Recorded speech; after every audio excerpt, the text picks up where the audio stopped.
Welcome to the Deconstructionist Deep Dive. The podcast that doesn't just accept the story. We break it We examine the pieces. and expose the machinery inside. Let's dive in. What if everything about the self-help guru promise of happiness and success isn't just wrong, but is structurally designed to be wrong?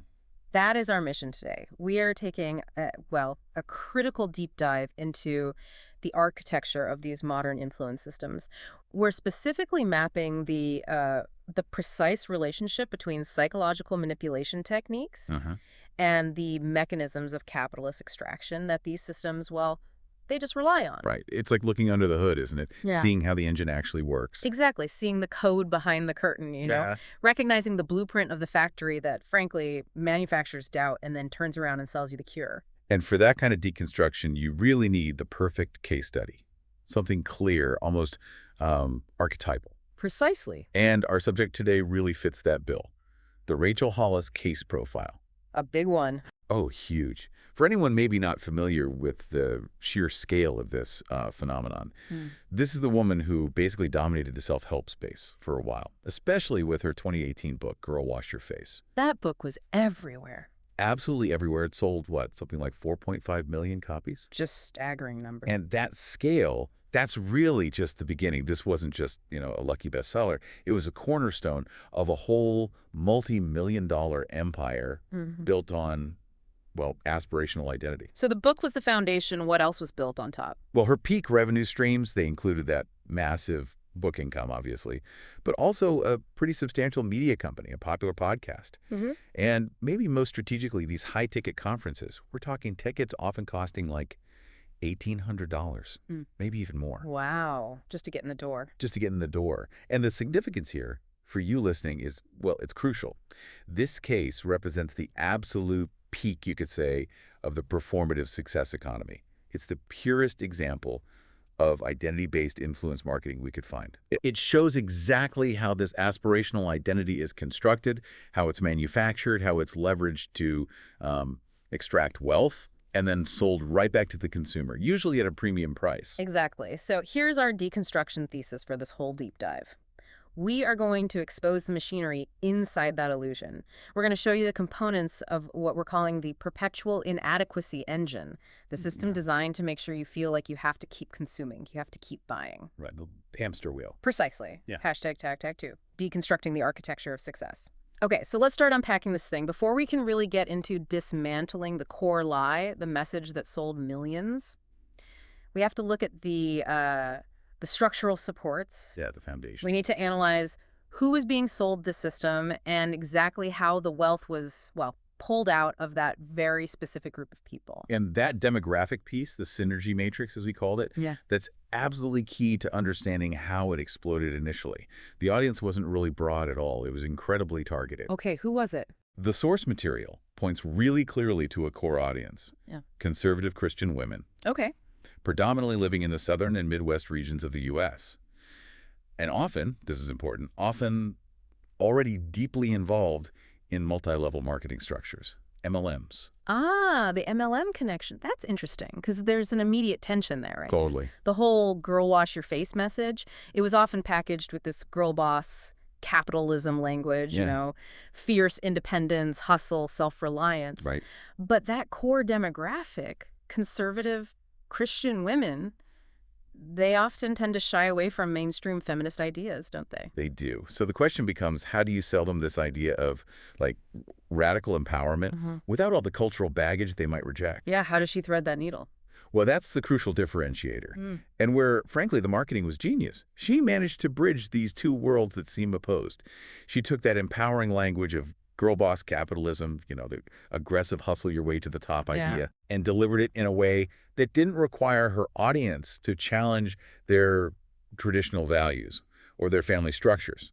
She offered empowerment, but crucially, without the cultural challenge attached. So it was like giving permission. Exactly. Permission to want success, to want wealth, but without having the messy, complicated conversations about patriarchy or systemic barriers.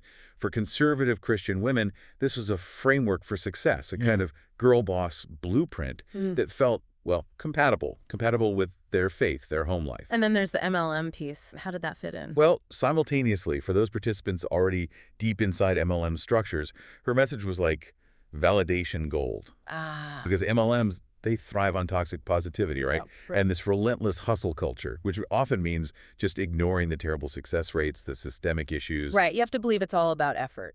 Precisely. Yeah. And Hollis's messaging. It aligned perfectly with that operational need. She was essentially telling those struggling MLM participants, look, your failure, it's not the product, it's not the market saturation, it's not the flawed business model. It's you. It's you. It's your lack of effort, your lack of hustle. Your mindset isn't right. It was pure validation for the MLM ethos. But that validation wasn't just like a feel-good thing. It was strategic. Transactional. Oh, absolutely transactional. Let's look at the wealth extraction architecture, because that validation, that became the main pathway, the vector for selling products. Empowerment was never really the end goal. Right. It was the mechanism, the tool used to open up the consumer's wallet. So how did they stack the revenue streams? They built this remarkably efficient stack. The primary foundation, obviously, was the book sales. The 4.5 million copies. Yep, generating an estimated, $90 million in gross revenue. Yeah. That's your awareness play. The initial product that establishes the relationship builds the persona. Okay, that's the base. Then what? But the real financial conversion, where the profit margins just explode, that happened further up the stack. You move people from the relatively low-cost book to the secondary and tertiary streams. Specifically, those incredibly high-ticket conferences we mentioned. The $1,800 ones. Yeah, $1,800 plus per person. Then the media company, various corporate sponsorships. But the real strategic genius here, the secret sauce, if you will, it was the deep alliance with the MLM ecosystem itself. Okay, explain that link. How did it work? This created a kind of self-perpetuating funnel. We know from the source material that Hollis was getting substantial speaking fees, estimated at over $100,000 per appearance. Wow. Just by speaking at MLM conventions. Yeah. Now, this wasn't just income for her. It was a dedicated, self-filtering customer acquisition funnel. So the audience was pre-qualified in a way. Totally pre-qualified. Think about the psychology for a second. You got hundreds, maybe thousands of highly motivated people who have already invested money and emotion into a system, the MLM, that constantly tells them your success is purely based on your mindset. Right. They're primed. Exactly. Yeah. They're attending this high-energy convention. And there stands the guru, confirming their deepest belief system, telling them, yes, if you just try harder, you will succeed. That exposure instantly converts them into book buyers. And those book buyers then become the dedicated pool for the $1,800 high-ticket conference conversions. It's a pipeline. So the MLMs delivered the audience. A dedicated, already financially and ideologically invested audience, yeah. And Hollis delivered the validation needed to keep that MLM machine churning. It was a perfect, mutually profitable feedback loop. Absolutely perfect. Which brings us right to the logical flaw. The system stabilization mechanism that had to protect all that revenue. The narrative absolutely had to convert these very real, often systemic issues of capitalist exploitation into a story about individual choice. This is the absolute core of the deception, isn't it? Because if the system is rigged against the average person, which, let's face it, it often is, due to systemic economic issues, wealth gaps, social biases, Right. the guru cannot admit that truth. They just can't. Because if they admit the truth, they can't sell you their solution. So they have to stabilize the whole thing. They have to stabilize the entire construct by making all failures personal, moral efficiencies even, by framing any lack of success purely as a failure of hustle or motivation or just having a poor mindset. The guru ensures that the structural mechanism pulling out the wealth hypercapitalism is never, ever questioned. It's a genius defense mechanism. It ensures you keep buying products designed to fix the systemic problems they just told you were all your fault. Exactly. Keeps the cycle going. Okay, so now that we've kind of mapped out the architecture, the structure of how the money flowed, we can move to what we call the cognitive liberation protocol. Right, the deep analysis, dismantling the myth itself. Exactly. We're moving beyond just the business model now into the psychological engineering behind it all. And we'll use our analytical team framework to really break down the messaging. Okay, let's start the assault. The logical assault begins with deconstructing that core proposition. You are solely responsible for your happiness and success. Sounds empowering, doesn't it? Oh, totally. That's why it sells like crazy. But when you actually analyze it, it's logically bankrupt. How so? Fundamentally, it's what's called a non-falsifiable hypothesis. Okay, break that down. Sounds academic. It just means the statement cannot be proven wrong within the rules of the game it sets up. Let's run a little failure simulation, okay? Go for it. Imagine you, the listener, you buy the book, you do the morning routine, you follow all the hustle advice, but then your job gets outsourced. Or you have a medical crisis. Or, a market crash wipes out your savings, basically. A systemic failure happens. Right. Reality intrudes. Reality intrudes. Now, if you somehow succeed despite all that, well, the system is proven correct, right? The guru gets validated. See? It works. Okay. But what if you fail? What if you complain? How does the guru's system respond then? That's the key. The system responds by blaming the user. Of course. You didn't work hard enough. You didn't believe strongly enough. You didn't get up early enough. You missed a crucial step. See? The system itself is always protected. Because the failure is never attributed to external factors, or maybe even the quality of the advice itself. Never. It is always only attributed to a personal, moral, or intellectual failing on your part.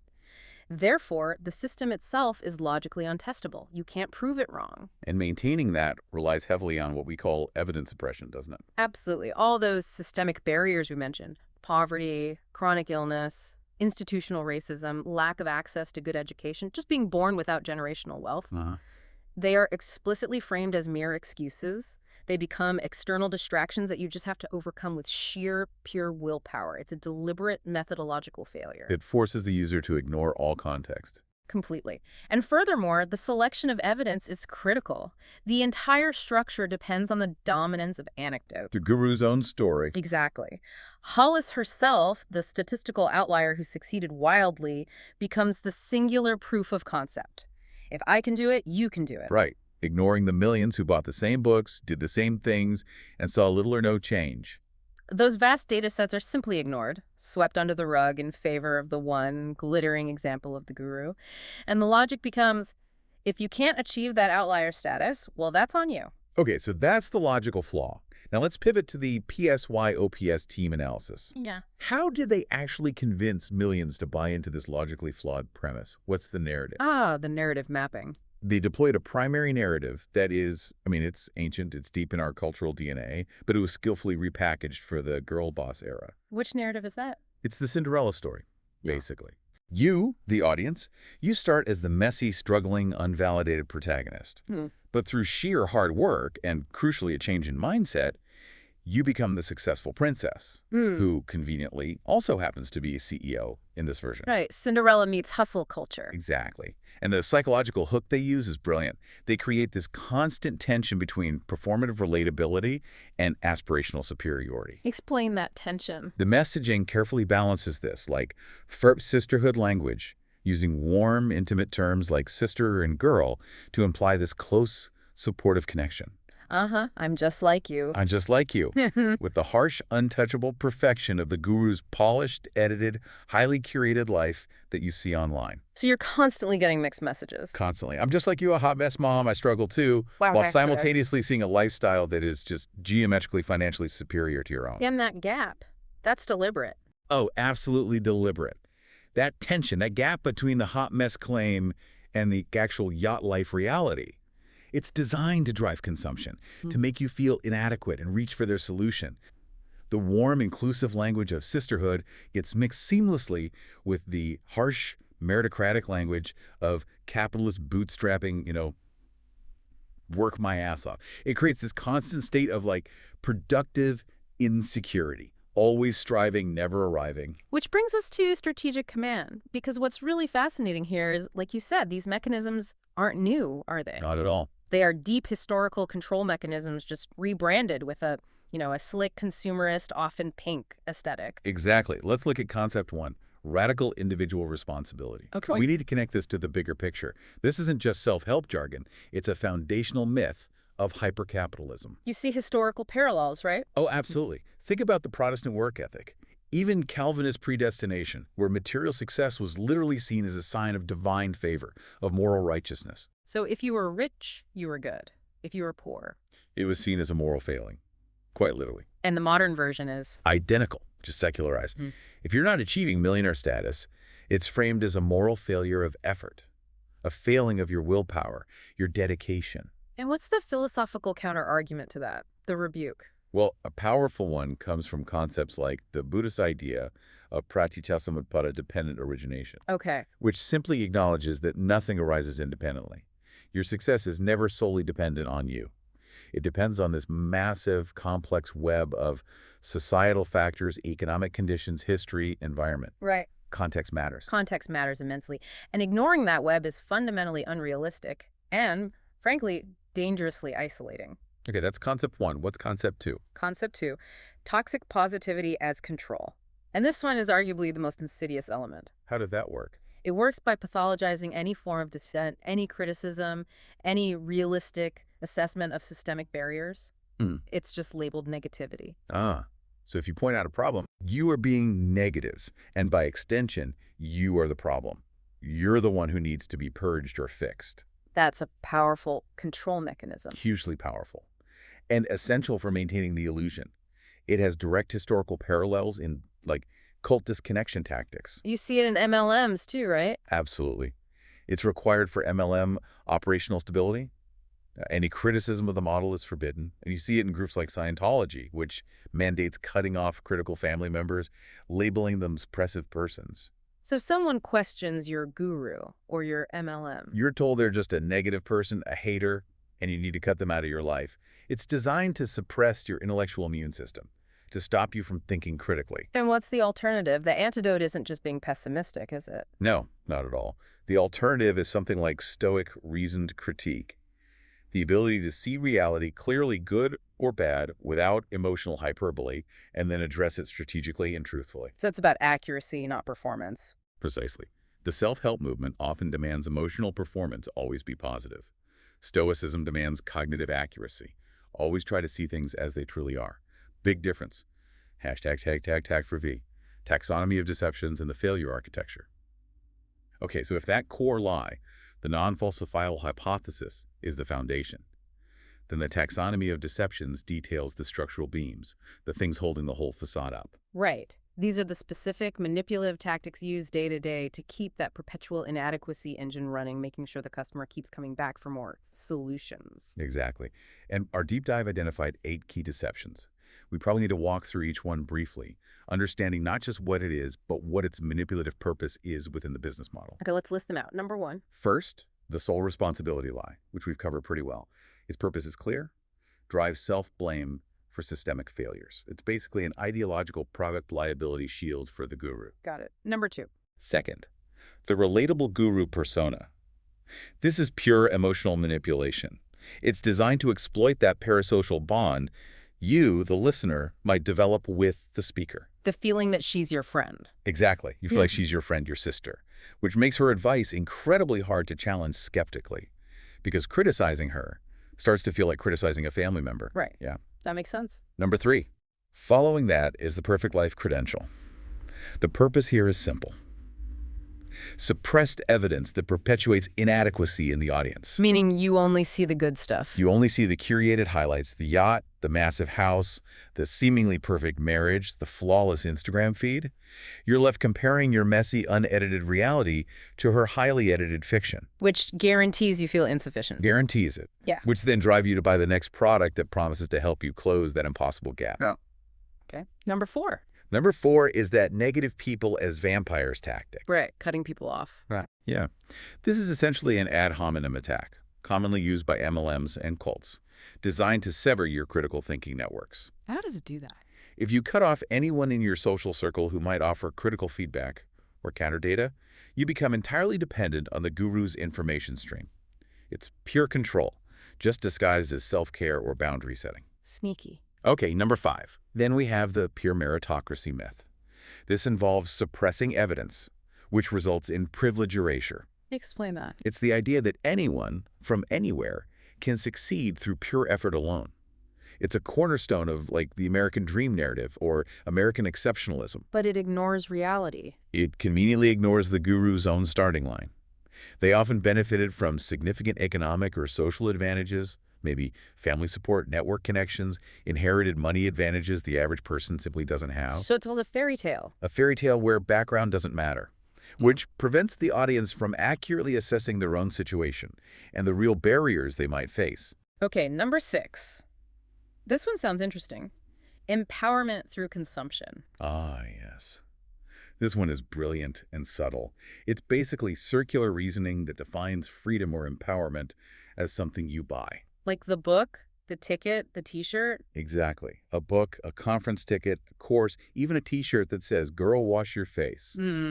It becomes the modern equivalent of selling indulgences, where salvation, or in this case, success, is transactional. So you don't actually build power.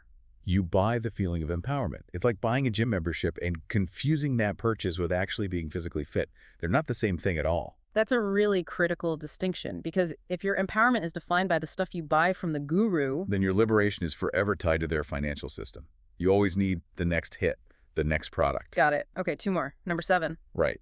And these last two really point to the inherent vulnerabilities that eventually caused the brand's collapse. First, asymmetric failure disclosure. Basically, hypocrisy. The guru maintains this transparency double standard. They hide their own major flaws, their relationship breakdowns, their business struggles, while demanding radical, often painful vulnerability from their audience as the path to healing. So do as I say, not as I do. Pretty much. And finally, number 8, plagiarism as repackaging. Taking other people's ideas. Essentially, yeah. Intellectual theft dressed up to feed the attention economy. It involves simply taking well-worn concepts from philosophy, therapy, basic business strategy, and rebranding them with punchy, accessible, often overly simplistic language. This is crucial because it creates the illusion of proprietary knowledge. Like the guru invented this wisdom. Which reinforces why you have to buy their specific products. Exactly. Makes them seem indispensable. So that whole structure, built on these deceptions, particularly the perfect life one, it had built-in weaknesses, didn't it? Oh, absolutely. Inherent structural vulnerability. That fundamental contradiction between relatability, I'm a hot mess just like you, and superiority, I'm a multimillionaire who has all the answers. Yep. That was just impossible to sustain indefinitely. Especially not in the age of digital transparency where everything eventually comes out. The Potemkin Village construction, as we called it, was always going to collapse. It was just a matter of time. The facade had to break eventually. And we can actually map the specific points, the sequential failure points, where reality burst through that performance and basically destroyed the whole value proposition. Yeah, the timeline's pretty clear. Point 1, the marital infrastructure failure. June 2020, the divorce announcement. That hit hard. Because it completely contradicted the perfect marriage brand she'd spent years building and, crucially, selling at those expensive conferences. Think about the consumer impact there. If you paid, say, $1,800 to hear Hollis and her husband teach you how to have a perfect lasting marriage, Right. and then 6 months later, their own marriage publicly implodes, the perceived value of what you bought just plummets to zero. Instantly. It wasn't just an ideological crisis for the brand, it was actual financial value destruction for the customer. Absolutely. Okay. What was the second failure point? The second point was the strategic alliance betrayal in 2021. The MLM turnaround. Exactly. After years of happily taking those huge, 6-figure speaking fees from the MLM world, she then basically denounced the entire industry in a later book. Her message effectively became, don't be dumb enough to join an MLM. Wow. After they were her core audience and revenue stream. Her primary, most loyal, most financially invested customer base. It was a direct betrayal. The audience that relied on her for validation suddenly felt abandoned, even ridiculed. They realized they'd been leveraged. Yeah, and this led to immediate core audience abandonment. The business structure itself broke because she alienated the very funnel that had built and sustained her empire. Okay, and the final nail. The final catastrophic nail in the coffin, the privilege revelation in April 2021, that infamous Instagram moment. Oh yeah, the unrelatable AF post. Where she declared, I'm unrelatable AF, and bizarrely compared herself favorably to historical figures like Harriet Tubman. That just landed so badly. It triggered a catastrophic, complete collapse of persona authenticity. The audience, who had been fed the hot mess just like you story for years, suddenly saw the guru elevate herself so far above them. That the whole relatability premise was exposed as a lie. A total lie. And the business consequences were immediate and brutal. Target delisting by retailers, mass outrage online, and just a rapid spiral into brand irrelevance. The whole house of cards, built on that perfect illusion. Once reality broke through, the collapse was swift and total. Inevitable, really. Yeah. So bringing this all together, what does the specific case study mean for you, the listener? It's not just, ancient history about one famous collapse. Right. It gives us broader implications, predictive patterns even, for the entire self-help industry, because this architecture, this blueprint, it gets replicated over and over again. Exactly. We can now actually map the inevitable life cycle of this specific kind of influence business model. It tends to follow 8 pretty clear, predictable steps. Okay, lay them out. 1, identity construction, creating that persona, like the hot mess. 2, niche demographic targeting, finding that specific group, like MLMs or conservative women. 3, relatability performance, acting like you're just like them. 4, aspirational superiority establishment, showing off the success they desire. 5, product ecosystem development, rolling out the books, courses, conferences, all that stuff. Okay, that's a build-up. Then comes the fall. Then comes the inevitable destructive phase. 6, reality intrusion, something real breaks through the facade, like the divorce or a controversial statement. Right. 7, narrative collapse, the loss of authenticity, the story falls apart. And finally, 8, audience abandonment, the audience leaves. And the model itself is just structurally unstable. Fundamentally unstable. Okay. Because the guru's success depends entirely on maintaining this illusion of superior yet somehow relatable, unattainable attainment. Yeah. And digital transparency just makes that impossible to sustain long term. The truth always gets out eventually. So the ultimate deception, the central lie architecture at the heart of it all, what is it? It's this. The false premise that human value and liberation are external, measurable commodities, Okay. purchasable from centralized authorities, the gurus who claim to have achieved perfect, marketable success. That's the core myth, keeping the whole engine running. That's the core myth. And the collapse is inevitable because maintaining that Potemkin village construction, that perfect fake facade, it requires infinite energy to hold up against the constant, accelerating flow of reality and information transparency that the modern digital world delivers. It just can't last. So the liberation imperative for you, the listener, is what? It's this. True empowerment requires cognitive sovereignty. You have to reclaim your own mind. Meaning you must reject the tyranny of the perfectible self that these gurus are selling. You are not a failure for failing to meet some unattainable, constantly shifting standard of perfection that they invented to sell you things. So empowerment needs to be redefined. Completely redefined. It has to emerge from self-defined worth metrics, not hustle metrics dictated by someone else. And from community-based, meaning construction, not from buying the guru's approval or an $1,800 conference ticket. It means acknowledging both things are true at once. Exactly. Acknowledging both your individual agency and the very real systemic constraints that exist, simultaneously, holding both truths. Okay. So to help people avoid falling into this trap again, we developed the resistance framework. Some practical tools. Yes. 4 immediate practical tools you could use right away when you encounter any kind of self-help or aspirational content. Let's run through them. Cognitive. On the cognitive front, always recognize non-falsifiable hypotheses. If a piece of advice is structured so that you, the user, are always blamed for failure, discard it immediately. Why? Because it's not genuine advice. It's a rigged defense mechanism designed to protect the seller, not help you. Okay. Emotional tool. Emotionally. Identify manufactured insecurity exploitation. Ask yourself, is this content making me feel genuinely inspired, or is it making me feel inadequate? Are you being told you're not enough, or that you're inherently a mess, and the only solution conveniently happens to be buying this product or adopting this specific mindset? That's probably exploitation harvesting your anxiety, not real motivation. Good point. Strategic tool. Strategically. Map the incentive structures and the power beneficiaries. Always ask, cui bono, who benefits, who is getting rich here? Who's being asked to change their behavior, and who's being financially rewarded when they do? Follow the money and follow the ideological benefit. Right, see who gains. And finally, philosophical. And philosophically, cross-reference the ideas against established wisdom traditions or actual science. Does this new shiny idea align with things like Stoicism, Buddhism, established critical theory, or actual psychological research? Or is it just... Or does it rely solely on hustle, relentless positivity, consumption, and self-blame? If it does, it's highly likely just a modern repackaging of a very old control mechanism designed not for your liberation, but for your continued subjugation as a consumer. Powerful tools. And that's our deep dive for this week. Remember, the most dangerous illusion is the one you don't know you're in. But now you know. So here's our question for you. So we've torn apart the Rachel Hollis phenomenon. Now, the real question is, what idea about success or happiness have you been sold that you're finally ready to put on the chopping block? Let us know in the comments. Question the narrative. Deconstruct the dogma. See the system. We'll see you next time. Stay skeptical. Thank you for joining us.